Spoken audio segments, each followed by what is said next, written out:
Hey there, welcome back to my channel. My name is Brittany Bundles. In today's video, I'm going to be going over some pointers and, just some advice on how to sever business relationships between family members or close friends. This video idea was definitely inspired by an email that I received.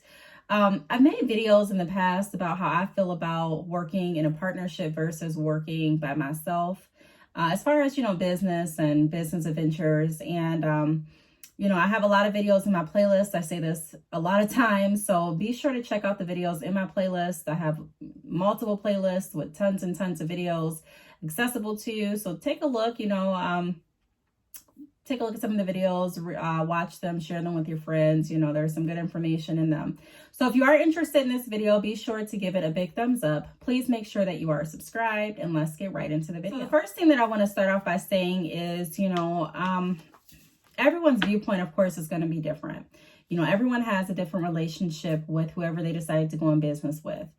I think it's very, very, it's a very close call when you do decide to embark on a business venture with someone that you are,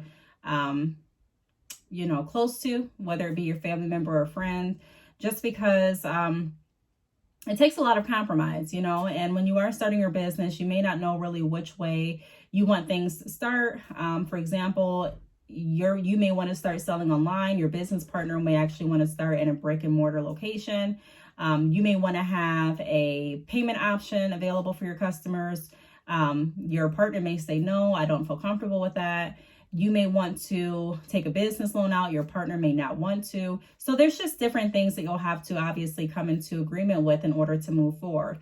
However, a lot of times when I get emails like this, oftentimes what I can realize is that one person in the business duo or in the business partnership typically has a more willingness to want to push through than the other. You have one that has maybe thought of this idea and is really motivated and wants to go as far as they possibly can. And then you have another person on the side that's like, yeah, I'll do it. I'll support you. I'll go into business with you, but it's not really my passion. So I'm going to move differently. Now, of course, the conversation may not go like that, but that's typically how it ends up playing in a lot of circumstances. Now, there are a lot of people that put their differences aside and they have very, successful businesses working as a duo, working as a team, as a partnership.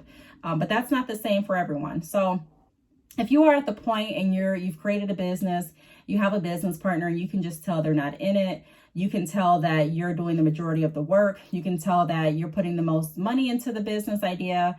Your credit is the one being used most frequently.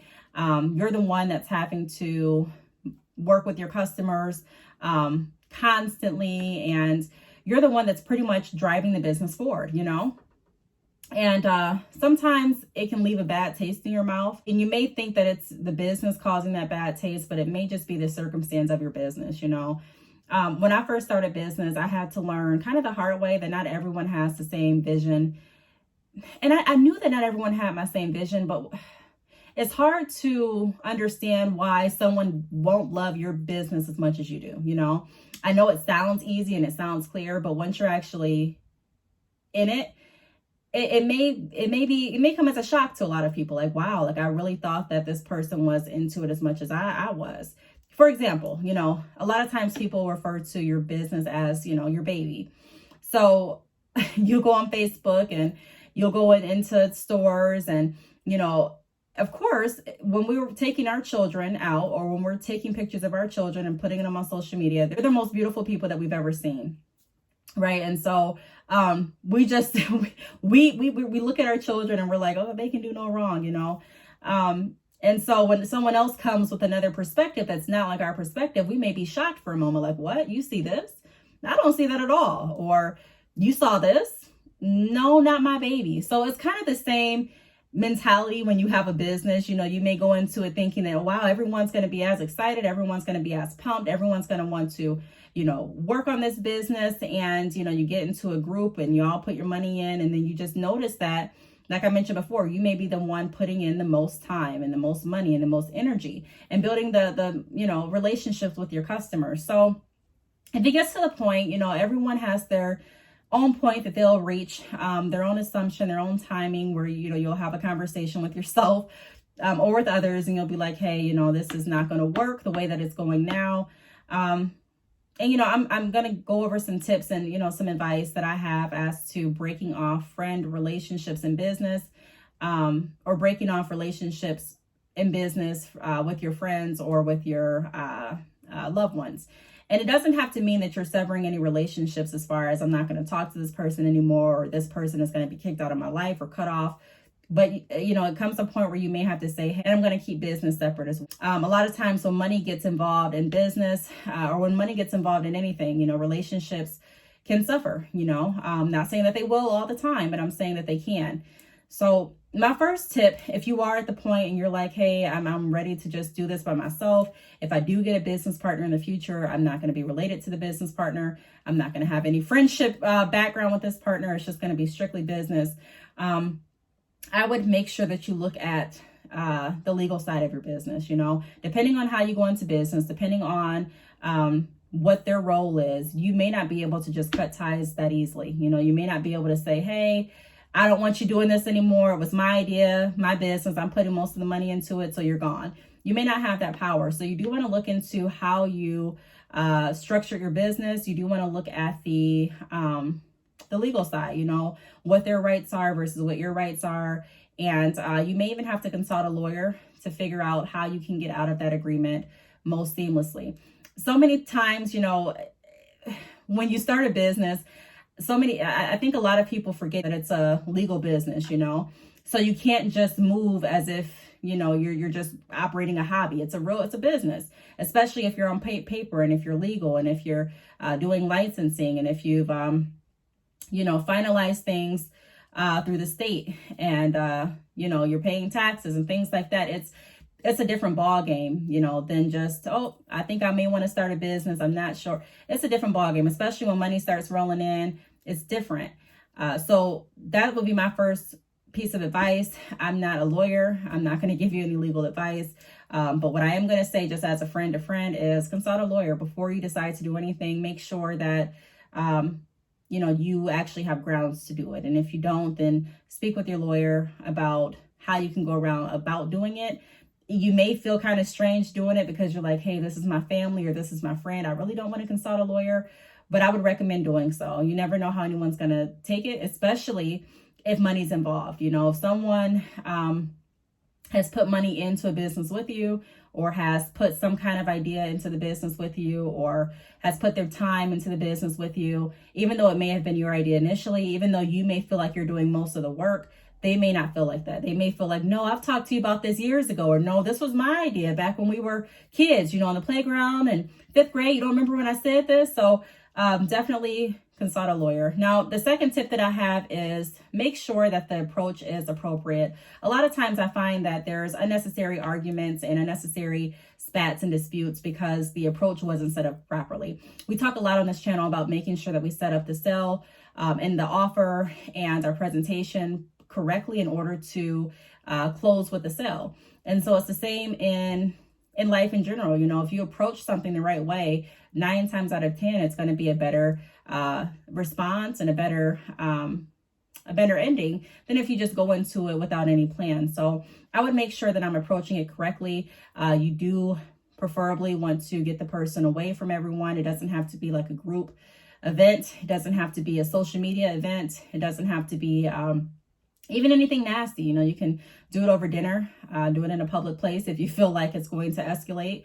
A lot of times when you are working with family or friends, it can escalate a lot quicker than if you were working with someone that is not your family and friend, because they're looking at you not as really a business partner, but like as your girl or your friend or your sister or your brother or your husband or your wife. And they're like, what? You're talking to me like this? So if it is going to escalate and you feel like it's not going to be just a smooth transition, then I would look at maybe talking about it over lunch or a public place, just to make sure that a lot of times when you're in public, people, you know, they try to contain themselves. Not everyone, but a lot of people do. You know the people best. So figure out a way that's going to be non-confrontational, in a way that you really can come to them rationally, ultimately, when you're business owners and when you're working on an idea and structuring and building a brand and putting money into it and taking out loans, if that's something that you're doing, and getting lines of credit and building business credit, I mean, all of that, you want to make sure that you're doing it with the right people, or you want to make sure that you're doing it yourself. But it's something that has to be talked about. It's not something that I would just ride out if I wasn't comfortable. So you may have to just approach it. Hey, I love you, you know that. But as a business owner, just looking at this strictly business, I've put in this many hours, into the business this year. I've put this much money into the business this year. I've, taken out the majority of the business credit as far as the loans and the lines of credit. I've searched for our brick and mortar location. I've built the website, or I've contacted people to help us build the website. I'm working with the customers. I'm doing everything, and sometimes you help here and there, but I don't really have the help or the, I mean, maybe wouldn't put help, but I really don't have the what can I say? I want to say assistance, but I don't have as much, it doesn't feel like a partnership. It doesn't feel like we're both putting equal amounts of time or money into the vision. It feels like it's one-sided. And I want to take this business as far as I can go, as far as it can go. And I feel like a good business move would be to separate ties at this point, and for me to continue with the business and do it solely. Now, at that point, whoever you're working with, they may want to buy out. So they may want, hey, well, I'll go ahead and step away, but because I've put this much in, or I've done this, or I've signed this, I'm not going to leave for free. I'm going to, have you buy me out or pay me out, or, hey, I'll leave, but I still want a proportion or a percentage of the sales until this date. So that's why I say my first tip would be to speak with a lawyer, because I just wouldn't want to go into anything blindsided, just speaking how I feel and pouring out my heart, and then have that backfire, have whoever you're working with take the information and contact or consult their lawyer. And then you're in a position where, you're the sole owner, but you're still paying this person, or you have to give this person a lump sum. So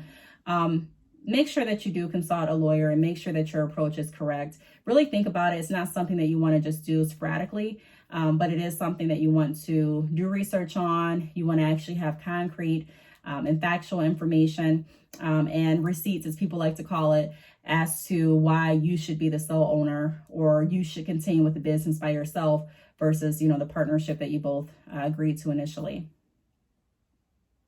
Now, the next tip that I would want to bring up is make sure that this is something you're ready for.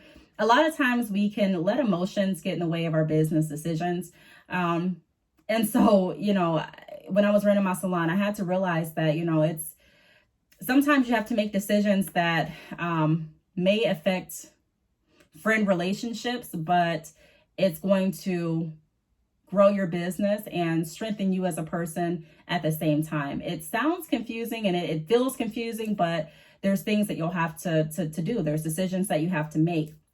Running a business isn't always peaches and gumdrops. It's sometimes, you get into those positions where they're sticky and you're like, oh, I really don't want to do this, but I know I have to do it. But before you do that, I would make sure that it's something that you're prepared for. So if you are going to go and approach a situation saying, hey, I want to do this myself, make sure it's something that you can handle yourself. Even if you feel like your partner is contributing a little help, just a little minimum help, make sure that you can cover the minimum help that they're contributing before you decide to go ahead and cut them loose, So what I would do is try to make sure that I could handle my task as well as theirs, do that for maybe a few weeks, a few months, just to kind of see how it goes, because you may end up finding out that what you think is a little bit of work on their end is really not as little as you think it is. Sometimes you don't realize how much someone is doing until you actually take over their role. So make sure it's something that you really want to do. Make sure it's something that you plan for, and make sure it's a strategic decision. Now, sometimes you'll make decisions and you'll regret them. That's just life. But, if we can stop the regrets, I'm sure we all would, but there's no way really to know how the decision that you make today is going to impact your business later on 100%. You may have a good feeling and you may have a good educated guess, But there's really no way, to know 100% like I mentioned. So know that and make sure that you are well equipped and prepared to take on the business just with you. And then go back to the drawing board as to why you decided to do a partnership in the first place. Was it because you needed contingency, or as far as, did you need resources that this person was able to help? Did you need help with, was it this person had some money to help with the website at this time and, you didn't? Did you just want to include this person because you thought they would be interested? I mean, what was the initial reason? And go back to that. And if the reason isn't being met, or if you feel like, hey, I just jumped the gun, I shouldn't have done this, that's what you have to decide. But I would definitely recommend thinking it over, making sure that it's not just an impulsive, emotional decision that you're making, but it is actually a clear, conscious decision that can be backed up with actual, concrete facts. But the next tip that I have is reassure. So when you are speaking with the person that you are going to end the business relationship with, I would just reassure them that your relationship still remains, that there's no love lost, and reassure them that, it's nothing personal, really. I really understood the term "it's not personal" when I started a business, because, it can't be personal. If you are running your business off of pure emotion, I don't know how successful to be, when I say that, people get confused and they're like, well, don't you have to put your emotion into it? No, putting your heart into your business is completely different than just running it purely off of emotion. Yes, you do have emotion, obviously, because you're attached emotionally to your business, especially if it's something you're passionate about, but you don't want it to get to the point where all you're using is just your emotion and you're not using your judgment. You know what I mean? It's kind of like when you're young and I'm still young, but when you're younger, say you're in school and you're dating, a lot of times you use your emotion over your mind, and it's like, I should have kind of thought about that. So just make sure that, like I said, everything is strategically thought out. Just because someone's a good friend does not mean they're a good business partner. But I can say that if you are adding money into the equation, if you're adding something that you're passionate about into the equation, and if you see things going not the way you want them to go, you feel torn, because on one side you're like, well, I know this person's situation, so I know this is why they weren't able to come to work today, for example.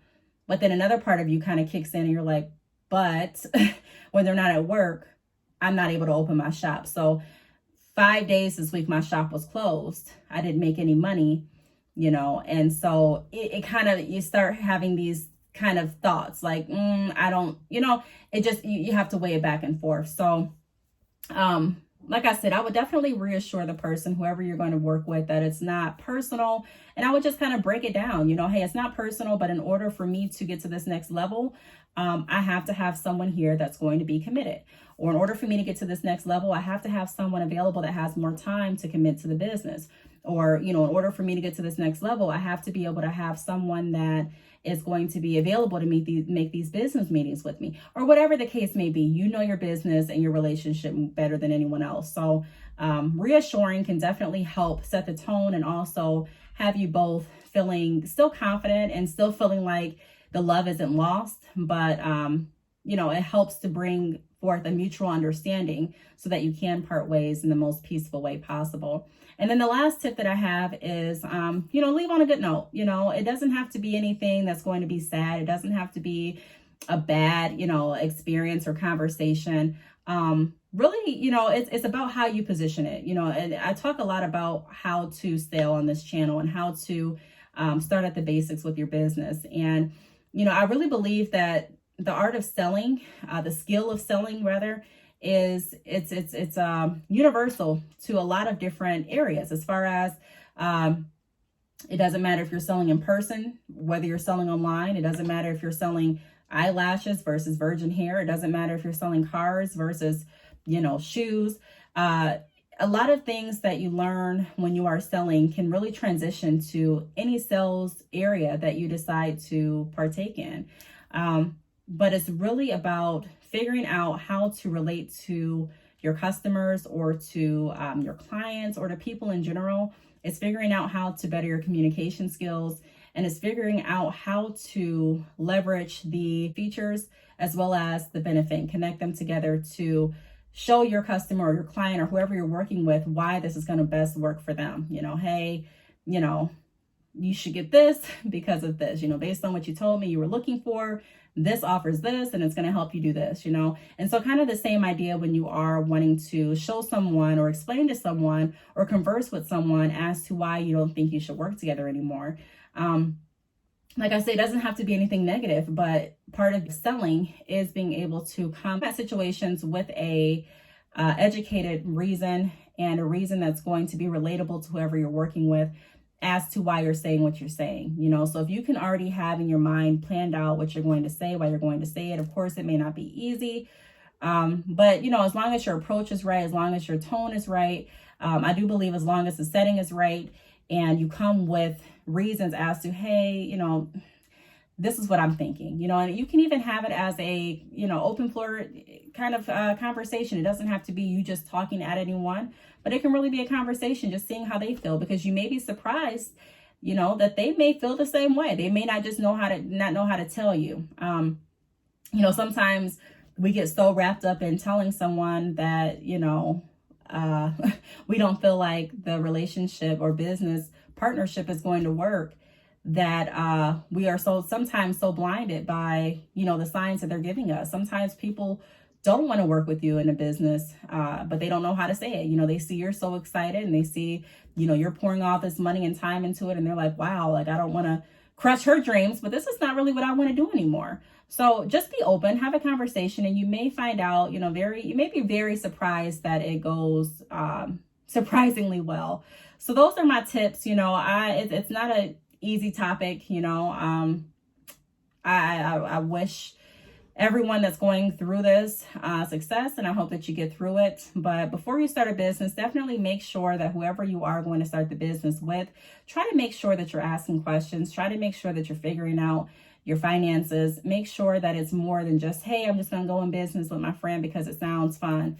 But make sure it's something that, you won't regret. And like I said before, it's kind of hard to know what you're going to regret in the future. So sometimes you just take chances and you have to work your way through them. But don't think about it, and, ask yourself, is this someone that I really want to work with long term? Not just this month, not just this year, but, do I see myself really being able to grow a successful business with this person? Do I? So that's my video. If you have any questions, feel free to leave them down below. Thank you so much for watching, and I will see you all in my next video. Bye.